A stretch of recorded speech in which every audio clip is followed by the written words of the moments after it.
द्वारा बताने जा रहे हैं। चैतन्य महाप्रभु के शिष्यों में एक सज्जन थे। उनका नाम जप का इतना अभ्यास था, उनकी जीभ इतनी अभ्यस्त हो गई थी और उनको इतना मजा आनंद आता था कि सोने में भी उनका नाम जप चलता रहता था। जब नींद में भी जप हो तब जागृत अवस्था में क्यों न हो। एक दिन वह जंगल में शौच के लिए गए। उनका नाम जप चल रहा था। एक सज्जन उनके पीछे हो लिए।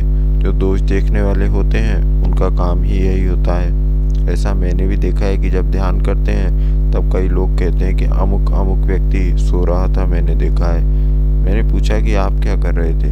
दूसरे के दोष बिना देखे हुए और बिना जाने समझे कहने में उन्हें आनंद मिलता है। खैर, उस व्यक्ति ने आकर श्री चैतन्य महाप्रभु से कहा, महाराज, वह आदमी इतना गंदा है कि शौच करते हुए भी भगवान का नाम लेता है। महाप्रभु ने कहा, तत्काल उसे बुलाओ। वे सज्जन आए। तब महाप्रभु ने कहा, यह कह रहा है कि तुम शौच करते हुए भगवान का नाम लेते हो। वे बोले, हाँ, ऐसा करता हूँ। महाप्रभु ने कहा, ऐसा नहीं करना चाहिए। उन्होंने कहा, ठीक है।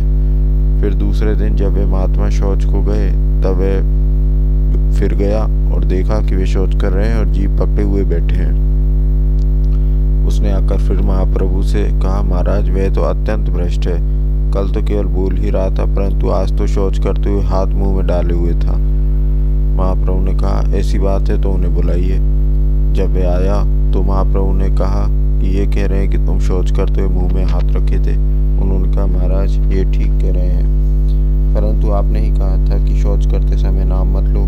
मेरी जीभ मानती ही नहीं है तो मैं क्या करूं। आपकी आज्ञा थी, इसलिए जीभ पकड़कर बैठ गया। महाप्रभु ने कहा, अब तुम जाओ और हमेशा जप किया करो।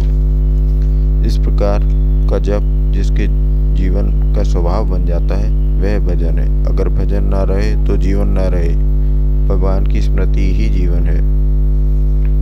जय श्री राधे, जय श्री कृष्ण।